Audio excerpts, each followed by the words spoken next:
மார்க்கெட்ல எல்லாரும் எதிர்பார்த்துட்டு இருந்த ஐடிசி ஹோட்டல் ஜனவரி 29 அன்னைக்கு லிஸ்ட் ஆக போகுது. பர்டிகுலரா 216 லெவல்ல லிஸ்ட் ஆகிறதுக்கு நிறைய வாய்ப்பு இருக்கு அப்படின்ற மாதிரி அனௌன்ஸ்மெண்ட் கொடுத்துட்டு இருக்காங்க. மார்க்கெட்டை பொறுத்த வரைக்கும் இது பிஎஸ்சி என்எஸ்சி ரெண்டுலயுமே ட்ரேட் ஆக போகுது. மார்க்கெட்ல லாஸ்ட் 3 மந்த்ஸா பாத்தீங்க அப்படின்னா அந்த அளவுக்கு பாசிட்டிவா இல்லாம நெகட்டிவா தான் வந்து மார்க்கெட் போயிட்டே இருக்கு. கூடிய சீக்கிரம் 15% இல்ல 20% கரெக்ட் ஆகிறது கூட நிறைய வாய்ப்பு இருக்கிற மாதிரி நிறைய அனலிஸ்ட் வந்து ப்ரெடிக்ஷன்ஸ் கொடுத்துட்டு இருக்காங்க. ரீசெண்டா இந்த 3 மந்த்ல வந்து பாத்தீங்க பெரிய பெரிய கம்பெனிஸ் எல்லாமே மார்க்கெட்ல லிஸ்ட் ஆனாங்க. அந்த கம்பெனி எல்லாமே இப்ப அதோட ஐபிஓ பிரைஸ் விட இப்ப கம்மியான பிரைஸ்ல வந்து ட்ரேட் ஆயிட்டு இருக்கு. பர்டிகுலரா Swiggy, NTPC, green, Hyundai, Ola இது எல்லாமே பாத்தீங்க அப்படின்னா அதோட லிஸ்டிங் பிரைஸை விட இப்ப கம்மியா ட்ரேட் ஆயிட்டு இருக்கு. நீ வரப்போற நாட்கள்ல வந்து நிறைய ஈவெண்ட் வரப்போகுது. அதாவது இந்தியாவோட பட்ஜெட் வரப்போகுது. இப்ப டொனால்ட் ட்ரம்ப் வந்து அவங்க கண்ட்ரி வந்து டாக்ஸ் ஃப்ரீ கண்ட்ரியா மாத்திரம் அப்படின்ற மாதிரி ஸ்டேட்மெண்ட் கொடுத்துட்டு இருக்காரு. அந்த கண்ட்ரியில இருக்கிற மக்களுக்கு வந்து டாக்ஸை ஃப்ரீ பண்ணி இம்போர்ட் எக்ஸ்போர்ட் அதுல வந்து பேலன்ஸ் பண்ணிக்கிறேன் அப்படின்ற மாதிரி அனௌன்ஸ்மெண்ட் கொடுத்திருக்காரு. சோ இது வந்து கன்ஃபார்ம் ஆச்சு அப்படின்னா இந்தியால இருந்து யூஎஸ்க்கு நம்ம எக்ஸ்போர்ட் பண்றது டாக்ஸ் வந்து ரைஸ் பண்றதுக்கு நிறைய வாய்ப்பு இருக்கு. ஒரு சில செக்டர்ஸ் வந்து பாதிக்கிறதுக்கு நிறைய வாய்ப்பு இருக்கு. எஸ்பிஐ வந்து ஒரு சேஃபான பேங்க் டாப் 5ல வந்து இவங்க லிஸ்ட் ஆயிருக்காங்க. இது வந்து பாத்தீங்க அப்படின்னா இந்தியன் பேங்கிங் செக்டருக்கு ஒரு ஹாப்பியான நியூஸ் தான். எஸ்பிஐ பேங்கை பத்தி எல்லாத்துக்குமே தெரியும். எஸ்பிஐ பொறுத்த வரைக்கும் மக்கள் வந்து இந்தியால ஜாஸ்தி நம்புற ஒரு பேங்கா தான் இருக்கு. சோ அதனால வேர்ல்டு லெவல்லே வந்து சேஃபான பேங்க்ல வந்து இது 4th பிளேஸ்ல இப்ப லிஸ்ட் ஆயிருக்கு. ஐடிசியை பொறுத்த வரைக்கும் இப்ப 430+ அந்த லெவல்ல தான் ட்ரேட் ஆயிட்டு இருக்கு. ஜனவரி 29 அன்னைக்கு மார்க்கெட்ல வந்து ஐடிசி ஹோட்டல் வந்து லிஸ்ட் ஆகும் இருக்காங்க. இதோட பிரைஸ் ரேஞ்ச் வந்து 260 இருந்து 270 வரைக்கும் இருக்கிறதுக்கு வாய்ப்பு இருக்கு அப்படின்ற மாதிரி என்டிடிவி ப்ராஃபிட்ல இருந்து நியூஸஸ் கொடுத்திருக்காங்க. சோ இந்த 260 270 பிரைஸ் லெவல் பாத்தீங்க அப்படின்னா இது வந்து கொஞ்சம் ஓவர் வேல்யூவேஷனா தான் இருக்கு. பர்டிகுலரா இந்தியன் ஹோட்டலோட மார்க்கெட் கேப் வந்து 1 lakh crore மேல இருக்கு. இது வந்து 32 PE தான் இருக்கு. ஆனா ஐடிசி ஹோட்டலை பொறுத்த வரைக்கும் 41 43 அந்த லெவல்ல வந்து 260 இருக்கு. சோ அதனால இதோட மார்க்கெட் கேபிட்டல் வந்து 54 to 56 வரைக்கும் இருக்கிறதுக்கு வாய்ப்பு இருக்கு அப்படின்னு இருக்காங்க. சோ மார்க்கெட்டை பொறுத்த வரைக்கும் நீங்க எக்ஸாம்பிளுக்கு அதர் ஹோட்டல் பிஇ கம்பேர் பண்ணா இது வந்து பாத்தீங்க அப்படின்னா கொஞ்சம் ஹையர் வேல்யூவேஷனா தான் இருக்கு. 260 பிரைஸ் ஏஹெச் ஆகட்டும் அதே மாதிரி சேலட் ஹோட்டல் இது எல்லாமே வந்து பாத்தீங்க அப்படின்னா 20+ தான் இருக்கு. ஏன் இந்தியன் ஹோட்டலே வந்து 32 தான் இருக்கு. ஐடிசி ஹோட்டலை பொறுத்த வரைக்கும் என்டிடிவி ப்ராஃபிட்ல கொடுத்திருக்க மாதிரி 216 லெவல்ல லிஸ்ட் ஆச்சு அப்படின்னா இதோட பிஇ வந்து 41 இருந்து 43 இருக்கு. சோ இந்த லெவல்ல மார்க்கெட்ல இந்த ஸ்டாக் லிஸ்ட் ஆகுது அப்படின்னா நம்ம ஒரு சில ஃபேக்டர்ஸ் வந்து கண்டிப்பா பார்க்கணும். ஐடிசில இருந்து ஐடிசி ஹோட்டல் வந்து பிரியறதுக்கு முன்னாடியே பாத்தீங்க அப்படின்னா இவங்க ஐடிசியோட பேரண்ட் கம்பெனியா இருக்கிற பிரிட்டிஷ் அமெரிக்கன் டொபாக்கோ வந்து ஐடிசி ஹோட்டல்ல இருந்து எக்ஸிட் ஆகும் அப்படின்ற மாதிரி அனௌன்ஸ்மெண்ட் கொடுத்திருந்தாங்க. சோ இவங்க ஐடிசில வந்து மேஜர் ஷேர் ஹோல்டரா இருக்கிறதுனால ஐடிசி ஹோட்டல்ல வந்து கிட்டத்தட்ட ஒரு 15% பக்கமா இவங்களோட ஹோல்டிங்ஸ் இருக்கும். அந்த ஹோல்டிங்ஸ் இவங்க செல் பண்ணாங்க அப்படின்னா இந்த பிரைஸ்ல இருந்து ஒரு செல்லிங் பிரஷர் வர்றதுக்கு நிறைய வாய்ப்பு இருக்கு. ஐடிசி லிமிடெடும் ஐடிசி ஹோட்டல் ரெண்டுமே வந்து இந்த இண்டெக்ஸ்ல வந்து லிஸ்ட் ஆயிருக்கும்.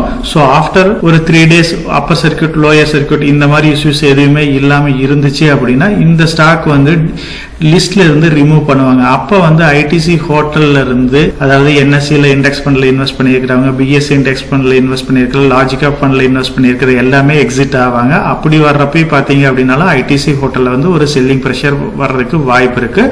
சோ இந்த பிரைஸ்ல லிஸ்ட் ஆகுது அப்படின்னா நீங்க இமீடியட் இதுல பை பண்ணணும்ன்ற ஐடியா இருந்தா கண்டிப்பா அதை செய்யாதீங்க. கொஞ்சம் வெயிட் பண்ணி பாருங்க. பிரிட்டிஷ் அமெரிக்கன் டொபாக்கோ ஆகட்டும் இந்த இண்டெக்ஸ் ரிமூவல் இது எல்லாம் கம்ப்ளீட் ஆனதுக்கு அப்புறம் ஐடிசி ஹோட்டல் வந்து எந்த லெவல்ல ட்ரேட் ஆகுதுன்றத பார்த்துட்டு அதுக்கப்புறம் நம்ம இதுல நியூவா இன்வெஸ்ட் பண்றதா வந்து பெட்டரான ஐடியாவா இருக்கும். அதர்வைஸ் நீங்க இந்த ஸ்டாக்ஸ் வந்து நீங்க லாங் டேர்முக்கு ஹோல்ட் பண்றீங்க அப்படின்னா இந்த ஸ்டாக் வந்து அலாட் ஆச்சு அப்படின்னா நீங்க அப்படியே வந்து செல் பண்ணாம நீங்க ஹோல்ட் பண்ணிக்கலாம். இப்ப நம்ம ஸ்டார்டிங்ல டிஸ்கஸ் பண்ண மாதிரி யூஎஸ்ல வந்து இன்கம் டாக்ஸ் டாரிஃப் எல்லாமே வந்து கம்ப்ளீட்டா ரிமூவ் பண்ற மாதிரி சொல்லிட்டு இருக்காங்க. சப்போஸ் டொனால்ட் ட்ரம்ப் வந்து அந்த மாதிரி செஞ்சாரு அப்படின்னா அதர் கண்ட்ரீஸ்ல இருந்து வர்ற இம்போர்ட் எக்ஸ்போர்ட் இந்த பேலன்ஸ் பண்ணுவேன் அப்படின்ற மாதிரி சொல்லியிருக்காரு. ஸோ இந்தியாவில இருந்து நம்ம மேக்சிமம் பாத்தீங்க அப்படின்னா ஐடி செக்டர் ஆகட்டும், ஃபார்மா செக்டர்.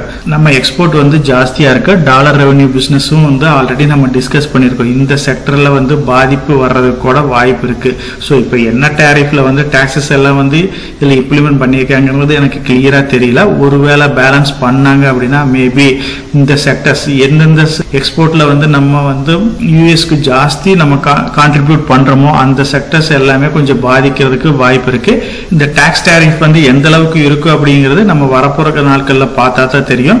ஸோ முடிஞ்ச வரைக்கும் ஆக்ஷன்ஸ் எப்படி இருக்குங்கிறத கொஞ்சம் வெயிட் பண்ணி பார்க்கலாம். அதுக்கப்புறம் வந்து பாத்தீங்க அப்படின்னா எக்ஸ்போர்ட், அதாவது பர்டிகுலரா டாலர் ரெவென்யூ பிசினஸ் வர்ற செக்டர்ஸ் எல்லாமே கொஞ்சம் வெயிட் பண்ணி பார்த்துட்டு இவங்க எப்படி வந்து டேரிஃப் எல்லாம் அனௌன்ஸ்மெண்ட் பண்றாங்கிறத டிசைட் பண்ணிட்டு அதுக்கப்புறம் இன்வெஸ்ட் பண்றத பெட்டர் ஆகும். அதனால வந்து டாலர் ரெவென்யூ பிசினஸ் இருக்கிற எல்லா செக்டர்ஸ்லயும் கொஞ்சம் வெயிட் பண்ணுங்க.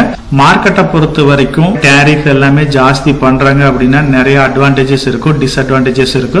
ஒரு சில செக்டர்ஸ் வந்து நமக்கு அது பாசிட்டிவா கூட அமையலாம், ஒரு சில செக்டர்ஸ்ல வந்து நெகட்டிவா அமையலாம். ஸோ இது வரைக்கும் நம்ம வந்து இப்ப டாலர் ரெவென்யூ பிசினஸ் எல்லாமே சேஃப் அப்படின்ற மாதிரி நம்ம வந்து இது வரைக்கும் ப்ரிடிக்ட் பண்ணிட்டு இருந்தோம். இது அப்படியே வந்து டோட்டலா வந்து ரிவர்ஸ் ஆகிறதுக்கு கூட வாய்ப்பு இருக்கு.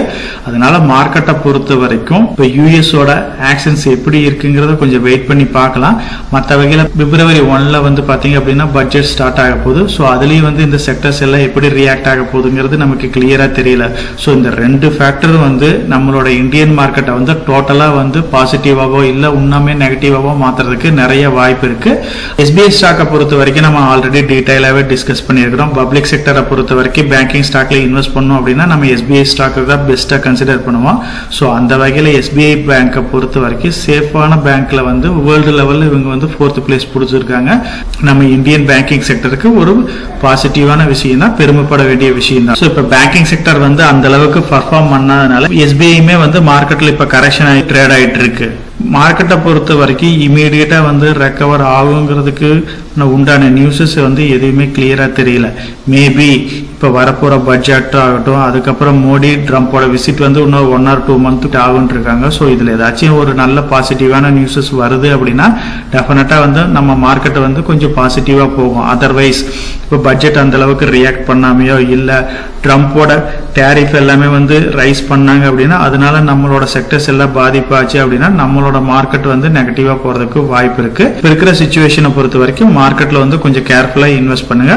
ஐடிசி ஹோட்டல் ஸ்டாக்கை பொறுத்த வரைக்கும் கொஞ்சம் வெயிட் பண்ணி இன்வெஸ்ட் பண்ணலாம். நம்ம சேனல் மெம்பர் கம்யூனிட்டியில போர்ட்போலியோ அப்டேட், அதாவது என்னோட போர்ட்போலியோல என்ன ஸ்டாக் பை பண்றேன், என்ன ஸ்டாக் செல் பண்றேன், என்னென்ன சேஞ்சஸ் பண்ணிட்டு இருக்கேன், இதை பத்தி இன்ஃபர்மேஷன்ஸ் வந்து ஷேர் பண்ணிட்டு இருக்கேன். டெய்லி மார்க்கெட் அப்டேட் வந்து முடிஞ்ச வரைக்கும் போஸ்ட் பண்ணிட்டு இருக்கேன். கார்பரேட்ல என்னென்ன ஈவென்ட் இருக்கு, நம்மளோட இந்திய எக்கனாமியை பத்தி ஒரு சில யூஸ்ஃபுல்லான இன்ஃபர்மேஷன்ஸ் எல்லாமே ஷேர் பண்ணிட்டு இருக்கோம். மெம்பர் கம்யூனிட்டியில ஜாயின் பண்ணி இதை ரெகுலரா ஃபாலோ பண்ணீங்க அப்படின்னா உங்களுக்கு நாலேஜ் இம்ப்ரூவ் ஆகிறது மட்டும் இல்லாம உங்களோட போர்ட்போலியோவை ஹெல்த்தியா பில்ட் பண்றதுக்கு எல்லா வகையிலையும் சப்போர்ட்டிவா இருக்கும்.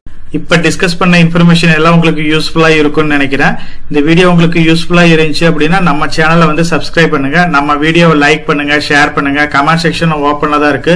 சோ இந்த வீடியோ பத்தி உங்களோட ஒப்பீனியன் என்ன, இதுல என்னென்ன டவுட்ஸ் இருக்கு அப்படின்னு நீங்க கமெண்ட் செக்ஷன்ல போஸ்ட் பண்ணீங்க அப்படின்னா உங்களுக்கு மட்டும் இல்லாம நம்ம வியூவர்ஸ் எல்லாத்துக்குமே நல்ல ஒரு சப்போர்ட்டிவா இருக்கும். நான் ஒரு செபி ரிஜிஸ்டர்ட் அட்வைசர் கிடையாதுங்க.